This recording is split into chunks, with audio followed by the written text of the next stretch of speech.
Okay, meron tayo rito guys na Toyota Hilux. Yan, ang ginagawa ko rito, general wiring. Yan, pinalitan ko lahat. Lahat ng mga linya kasi malulutong na. Yan, so ito manual window. Yan, kumbaga yan, iniikot siya para bumaba at tumaas. Yan.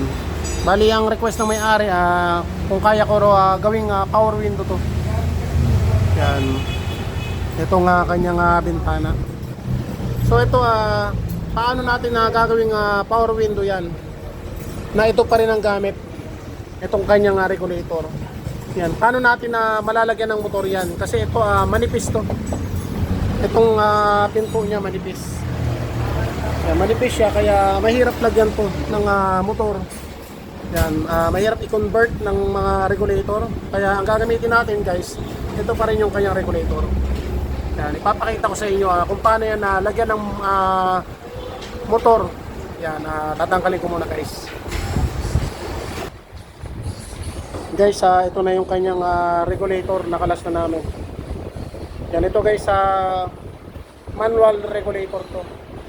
Yan. Ito naman guys yung ililipat natin. Yan, bali meron siyang motor. Ito, walang motor. Ang gamit dito, ito yung window riser. Yan, kumbaga mechanical. Yan. Kayo mismo ang magtataas o baba.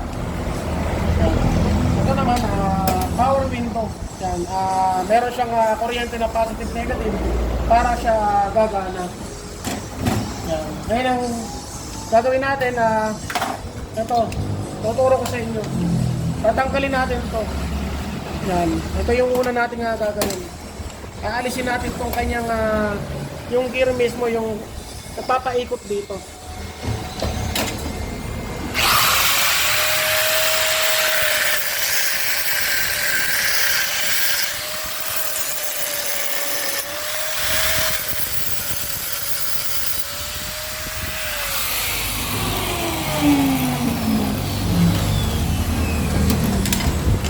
Yan, ito guys, aalisin natin to. Yan. Ito yung napapaikot dito. Yan, ito yung kanyang gear o granada.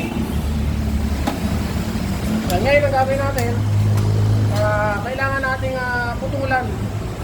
Puputulan natin to, tapos ililipat natin to. Yan, tagalin ko talaga. Yan, ito guys, tuturuan ko kayo. Ang putol niyan hanggang dito lang. Yan, dito lang ang putol natin.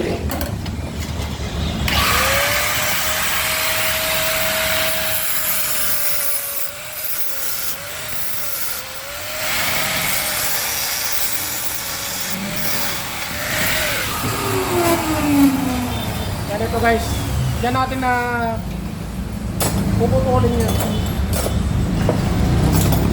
Yan, ito.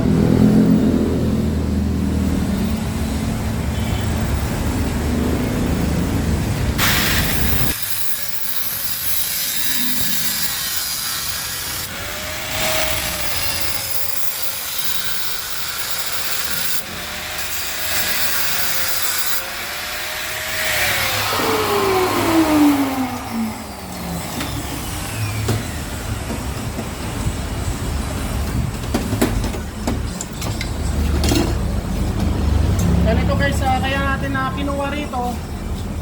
Yan, para ito yung magiging holder ng motor. Yan, siya yung holder. Ngayon dito natin i-start. Yan, ganyan. Tapos ito guys yung magsisilbing tornilyuhan niya. Kasi yung sa kanya dati na tornilyuhan, inalis na natin. Ngayon ito na yung magiging tornilyuhan niya sa kabila. Tapos ito. Yan, pakita ko sa inyo guys mamaya kapag na-forma ko na. Okay, ito guys, na-finish na natin. Yan, naispatan na natin, na-forma na rin.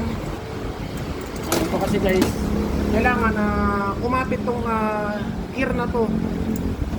Yan, dito sa may ipin na to. Yan, ito yung dati niyang nakakapit. Yan, pinutol natin, tapos nilagyan natin nito yung holder ng motor para meron siyang paglagyan ng motor. Yan, ito na guys yung finished product natin. Yan. Ngayon na ikakabit na natin yung motor. Yan, kailangan guys hindi siya kalog.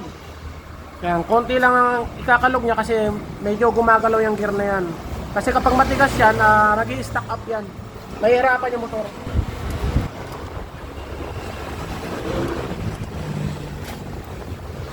Kailangan guys medyo may laro yung motor kasi kapag masikip, mahihirapan yung motor. Masisira ka agad.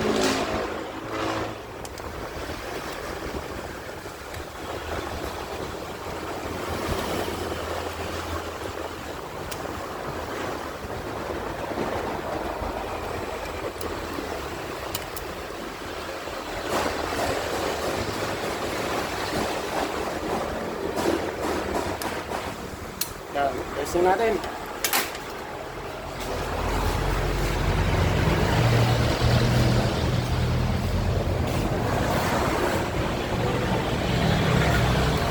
Bakit ba rin?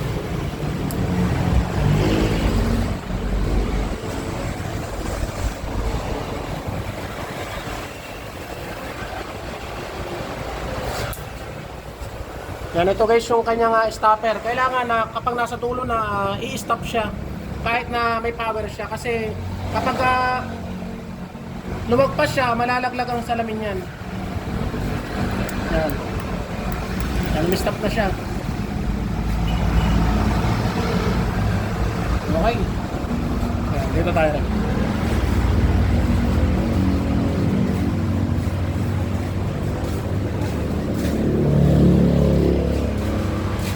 Ganito guys, saktong-sakto yan dyan. Then ngayon ang gagawin natin, medyo magbabawas tayo rito ng yero para lumabas tong motor na to. Kasi medyo lalabas tong motor na to dito kasi hindi natin pwedeng ipasok doon, tatama yung salamin. Yan, kapag bumaba yung salamin, tatama yan dito. Kailangan guys ito nakapasok ng konti yung kanyang motor. Yan, pakita ko sa inyo guys mamaya kapag naikabit ko na at nabutasan ko na ng kaunti rito.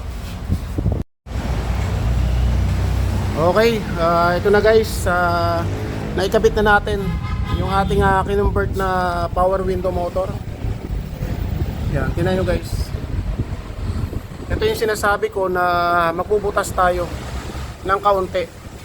Yan, para mailabas natin tong power window motor. Yan, kasi kapag hindi natin nilabas ng kaunti yan, ang mangyayari sa kanya, tatamaan siya ng salamin kapag binaba. Yan. Kapag binaba yung salamin, tatama yan guys dito sa motor niya. Kaya ipinasok natin ng konti dito. Yan, tingnan nyo guys, ito yung kanyang tornilyuhan, 4 na piraso. Yan, naikabit na rin natin. Kailangan guys kompleto yung tornilyo para hindi siya sasayaw. Yan, ito yung kanyang tornilyo para dito sa kanyang slider. Yan, nasa loob yan guys. Yan, ito yung kanyang para sa bola, yung para dito siya maglalaro. Yan, kitang kita naman guys,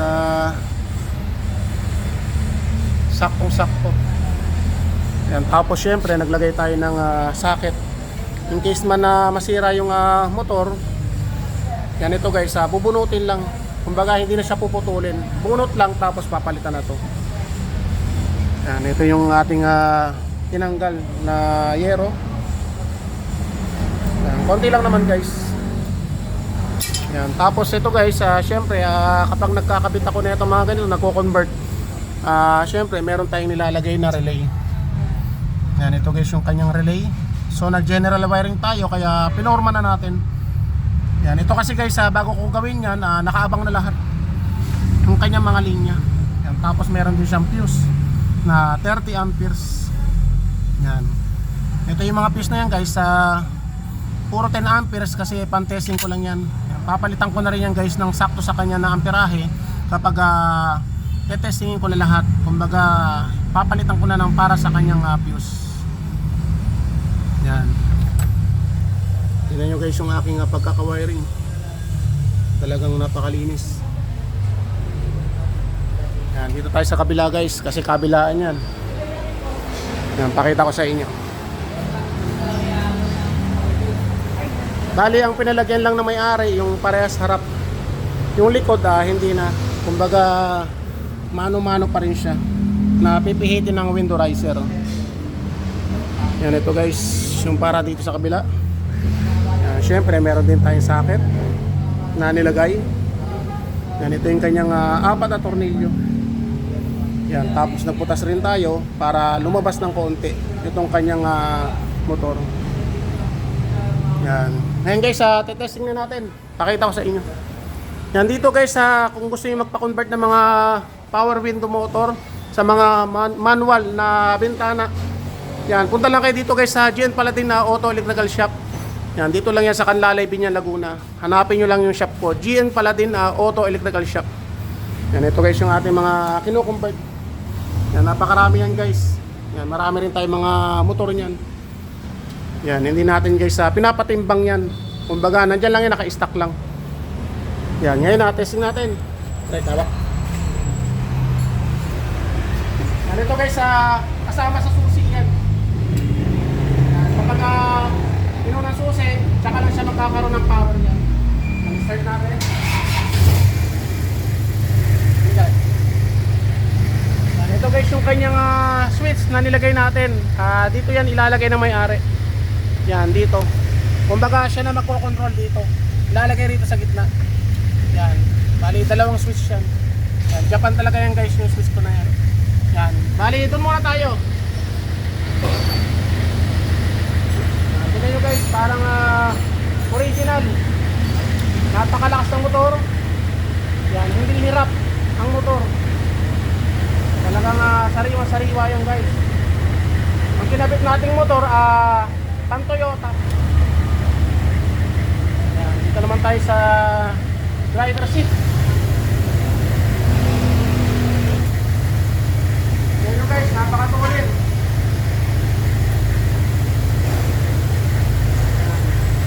Tapos ito guys, pansinin nyo, hindi siya pumapalo.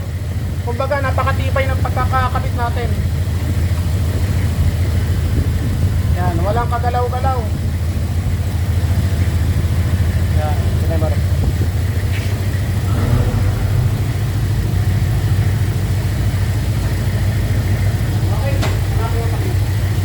balik ka na lang guys.